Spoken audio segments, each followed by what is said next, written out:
ऐसे खिलाड़ी जो जीरो से हीरो बन गए। नंबर 15 रोहित शर्मा। आज इस रोहित शर्मा को हम सभी हिटमैन के नाम से जानते हैं। क्या आपको पता है कि उसी हिटमैन ने साल 2007 में अपना इंटरनेशनल डेब्यू कर लिया था और तब उनकी उम्र थी सिर्फ 20 साल। रोहित ने 2007 का T20 वर्ल्ड कप खेला और 2009 का भी T20 वर्ल्ड कप खेला, लेकिन जब 2011 ODI वर्ल्ड कप की टीम अनाउंस हुई तो उस टीम में उनका नाम ही नहीं होता। और इसका रीजन बताया जाता है रोहित शर्मा की पुअर परफॉर्मेंस, क्योंकि अभी तक टीम उनकी जगह स्टेबल नहीं हुई थी, इसलिए कभी उन्हें मिडिल ऑर्डर में खिलाया जा रहा था और कभी फिनिश करने के लिए भेजा जा रहा था। और इसी अप डाउन के चलते रोहित शर्मा कहीं भी अच्छे से परफॉर्म नहीं कर पा रहे थे और उन्हें टीम से ड्रॉप कर दिया जाता है। अब टीम इंडिया ने 2011 का वर्ल्ड कप जीत लिया, लेकिन रोहित के ट्वीट से आप साफ समझ सकते हैं कि वो इस टीम का हिस्सा न होने की वजह से कितने ज्यादा नाखुश होते हैं। लेकिन फिर आता है साल 2013। MS धोनी सभी सीनियर्स को ड्रॉप करके एक यंग टीम को तैयार करना चाहते थे और धोनी ने इस टीम में रोहित को एज ए ओपनर शामिल किया और फिर यहाँ से शुरू हुआ रोहित का वर्जन 2.0। रोहित ने एज ए ओपनर सभी रिकॉर्ड तोड़ दिए, जिसमें एज ए ओपनर सबसे तेज 8000 रन पूरा करने का रिकॉर्ड है और सबसे ज्यादा छक्कों का रिकॉर्ड भी। और रोहित दुनिया के एकमात्र ऐसे बैट्समैन है जिनके नाम ODI क्रिकेट में एक नहीं, दो नहीं, बल्कि तीन दोहरे शतक है। नंबर 14 सूर्य कुमार यादव। हाल ही में आपने देखा होगा कि बहुत से ऐसे यंग प्लेयर्स हैं जिन्होंने अपने 20s में इंडियन टीम में अपना डेब्यू कर लिया है, लेकिन क्या आप जानते हो कि सूर्य कुमार यादव को इंडियन टीम की जर्सी पहनने में पूरे 31 साल लग गए। सूर्य की जर्नी IPL 2011 से देखी जा सकती है, जब उन्हें मुंबई इंडियंस ने खरीदा था, लेकिन 3 साल उन्हें सिर्फ बेंच पर बिठाया गया। इसके बाद 2014 में सूर्य कुमार यादव KKR में शामिल हो गए और वहाँ उन्हें थोड़े बहुत मौके भी मिलने लगे। अब पोटेंशियल तो उनमें था, लेकिन वो कंसिस्टेंसी बिल्ड नहीं कर पा रहे थे, इसीलिए KKR ने भी 2018 में उन्हें रिलीज कर दिया और इसी साल MI ने एक बार फिर से सूर्य पर दांव लगाकर उन्हें अपनी टीम में खरीद लिया और इसी साल से पूरे इंडिया ने सूर्य को एक नए रूप में देखा। इस सीजन में सूर्य ने 14 मैचेस में 36 की एवरेज से 512 रन मार दिए थे और अगले 2 सीजन में 424 और 480 रन मारकर MI को लगातार 2 बार चैंपियन बनाने में एक इम्पोर्टेंट रोल भी प्ले किया था। अब इन 3 सालों में सूर्य ने जो 360 डिग्री प्ले दिखाया, उसके चलते उन्हें 2021 में इंडिया टीम में भी शामिल कर लिया गया और उन्होंने सिर्फ 2.5 से 3 साल में T20s में 4 शतक जड़ दिए और अपने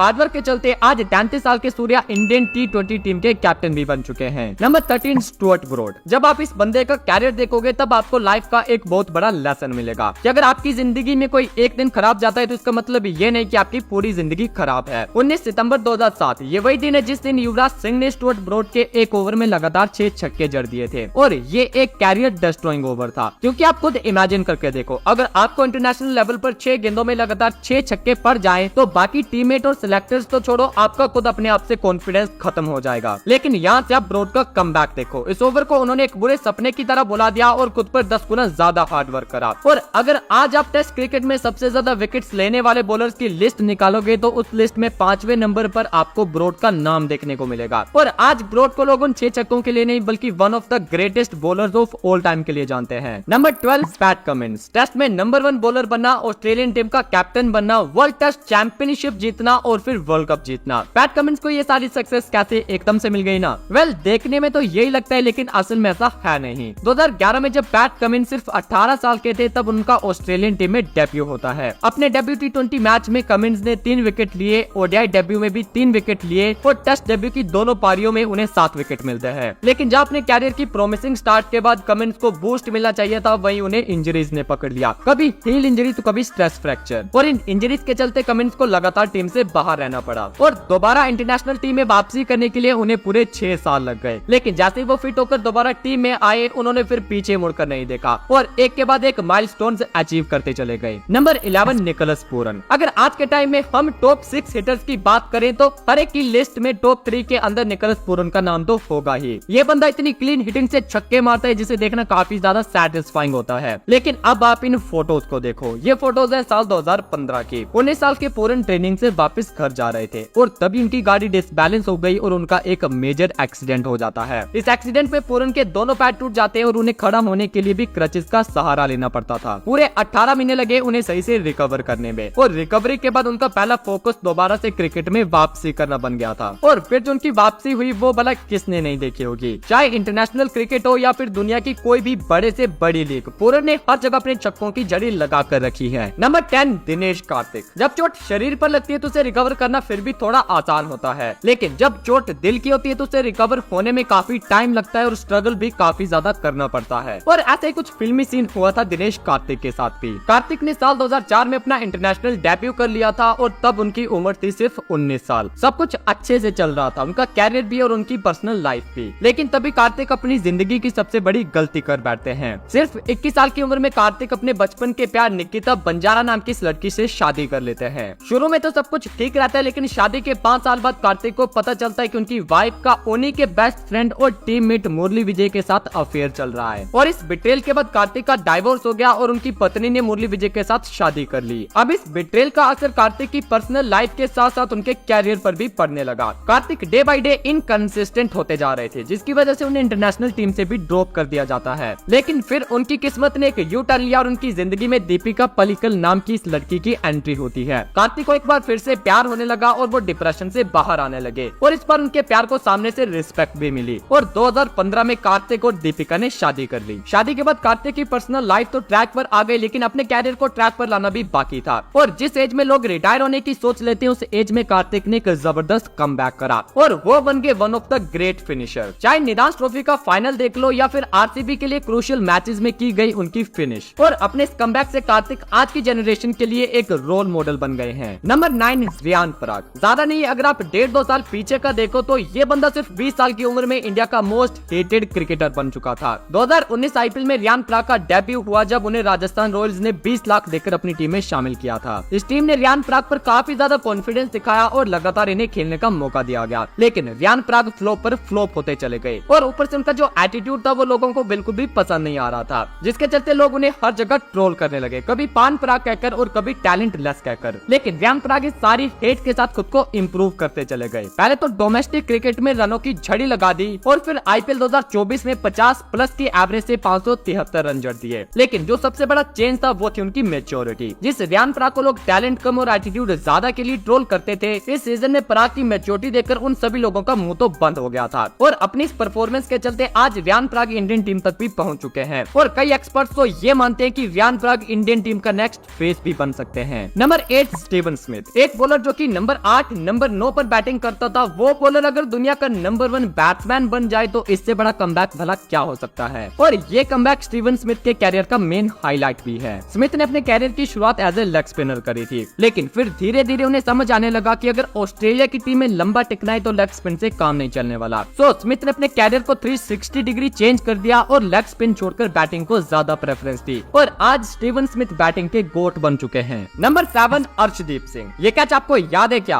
2022 एशिया कप सुपर 4 का मुकाबला था इंडिया और पाकिस्तान के बीच। पाकिस्तान को यह मैच जीतने के लिए 16 गेंदों में 32 रन चाहिए थे, लेकिन इससे पहले इंडिया ने लगातार विकेट्स लेकर पाकिस्तान को बैकफुट पर धकेल दिया था और इंडिया के जीतने के चांसेस इस मैच में बढ़ चुके थे और इंडिया की जीत ऑलमोस्ट कंफर्म हो जाती अगर ये गलती ना होती तो। आसिफ अली ने बिश्नोई को स्लो स्वीप मारा, लेकिन बॉल हवा में खड़ा हो गया और बॉल के नीचे थे अर्शदीप सिंह, जिनके लिए ये एक आसान सा कैच था, बट प्रेशर सिचुएशन के चलते अर्शदीप इस कैच को ड्रॉप कर देते हैं और रिजल्ट क्या निकलता है? पाकिस्तान इस मैच को 1 बॉल रहते जीत जाती है। अब इस हार का सारा ब्लेम अर्शदीप पर डाला गया, हर जगह उन्हें ट्रोल किया जाने लगा और ऐसा लग रहा था कि इसकी वजह से उनका हाल ही में शुरू हुआ कैरियर कहीं खत्म ना हो जाए। लेकिन नहीं, अर्शदीप ने सारी ट्रोलिंग का जवाब अपनी परफॉर्मेंस से दिया। ये जो गलती हुई इसे बुलाकर अर्शदीप ने ऐसा कमबैक करा कि वो हर मैच में बल्लेबाजों पर भारी पड़ने लगे थे और इंडिया जो T20 वर्ल्ड कप जीती उसमें अर्शदीप का रोल भला कौन ही भूल सकता है। Number 6 Travis head, the nightmare of Indian team. ऐसा इन्हें क्यों कहा जाता है ये तो आप सभी जानते ही होंगे। पहले वर्ल्ड टेस्ट चैंपियनशिप के फाइनल में सेंचुरी मारकर इंडिया को बाहर कर दिया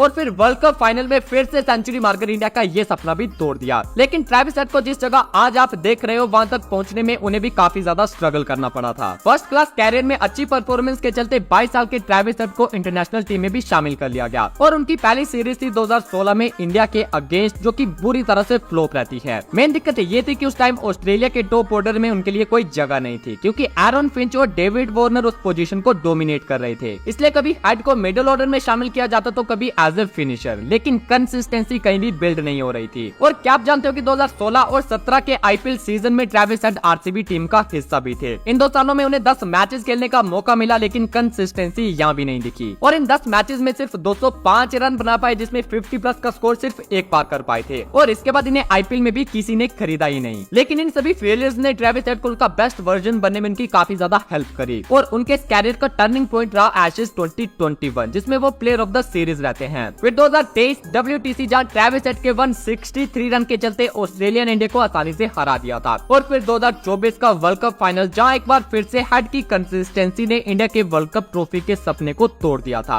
एंड 2024 के आईपीएल को कैसे भूल सकते हैं, जहां पूरी दुनिया ने ट्रेविस हेड का एक तूफानी रूप देखा था। Number 5 Mohammed Shami. 2023 world cup के अगर कुछ सबसे बड़े हाइलाइट्स देखें तो उनमें मोहम्मद शमी की बॉलिंग टॉपर होगी। जिस तरह का स्विंग और पेस मोहम्मद शमी को इस वर्ल्ड कप में मिला था, वैसी बॉलिंग आपने उनके कैरियर में पहले शायद ही कभी देखी होगी। इस वर्ल्ड कप में बड़े से बड़े बैट्समैन ने उनके सामने स्ट्रगल किया था और इस वर्ल्ड कप के बाद उन्हें जो सक्सेस और फेम मिला उसकी भी कोई लिमिट नहीं थी। लेकिन इस फेम और सक्सेस के पीछे जो दर्द था वो सिर्फ शमी ही जानते होंगे, क्योंकि कभी उन्हें कहा गया कि वो फिक्सिंग करते हैं, कभी देशद्रोही कहा गया, तो कभी कहा गया कि शमी एक लड़की बाज है। और ये सब कहा किसने? शमी की एक्स वाइफ ने। शमी की वाइफ के ऐसे बहुत से ओपन इंटरव्यूज हैं जिसमें उन्होंने शमी पर जमकर एलिगेशंस लगाए हैं। लेकिन इस सब के बाद भी शमी ने जो इस तरह का एक तूफानी कमबैक करा वो अमेजिंग है। Number 4 Ben Stokes. क्या आपको 2016 T20 वर्ल्ड कप का फाइनल याद है? अगर नहीं तो फाइनल की फेमस कमेंट्री लाइन सुनो।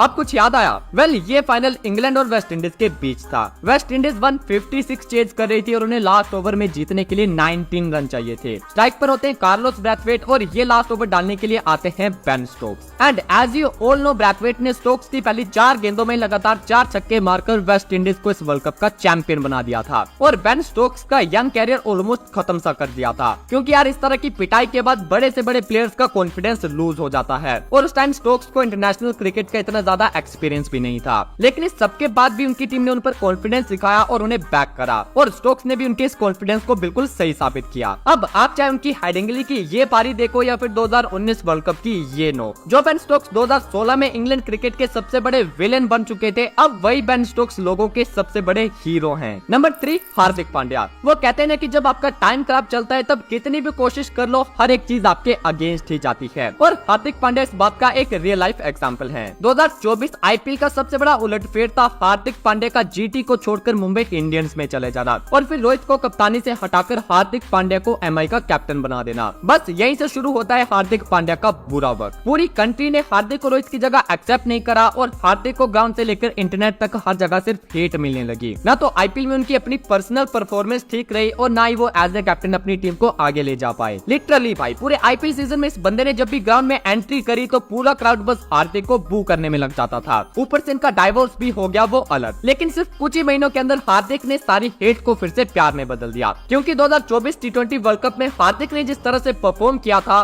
सभी लोग जो आईपीएल के टाइम उन्हें बू कर रहे थे वो अब चीयर करने लगे थे। और ऊपर से हार्दिक का जो एटीट्यूड है भाई, वो सभी लोगों को काफी ज्यादा पसंद भी आने लगा। और जहाँ पहले हार्दिक को ट्रोल करने के लिए उनके फनी मीम्स बनाए जाते थे, अब वही मीम पेजेस हार्दिक के क्लच मीम्स बनाने लगे हैं। नंबर 2 ऋषभ पंत। ये तो आप सभी जानते होंगे कि 2022 में ऋषभ पंत का एक कार एक्सीडेंट हुआ था, जिसकी वजह से उन्हें पूरे 1 साल के लिए क्रिकेट से बाहर रहना पड़ा। और इस एक्सीडेंट के बाद उनका जो कमबैक था वो भी आपने देख ही लिया होगा। लेकिन ऋषभ पंत ने अपने कैरियर में इससे भी बड़ा एक और कमबैक करा है, और वो कमबैक है एमएस धोनी की जगह लेना। आप सबको याद ही होगा कि जब पंत नई नई टीम में शामिल हुए तब सभी लोग उन्हें धोनी से कंपेयर करने लगे थे, जिसकी वजह से लोगों की एक्सपेक्टेशन पंत से काफी ज्यादा बढ़ गई थी। और वही एक्सपेक्टेशंस बढ़नी भी थी क्योंकि पंत ने धोनी को रिप्लेस करा था। लेकिन यंग एज और इनएक्सपीरियंस होने की वजह से पंत से शुरू में काफी सारी गलतियां हुई, जिसके चलते लोगों ने उन्हें काफी ज्यादा क्रिटिसाइज करना शुरू कर दिया, जैसे कि पूरा स्टेडियम पंत के सामने धोनी के चांस लगाना शुरू कर देता था। स्टंपिंग मिस हुई मेरे से मोहाली में,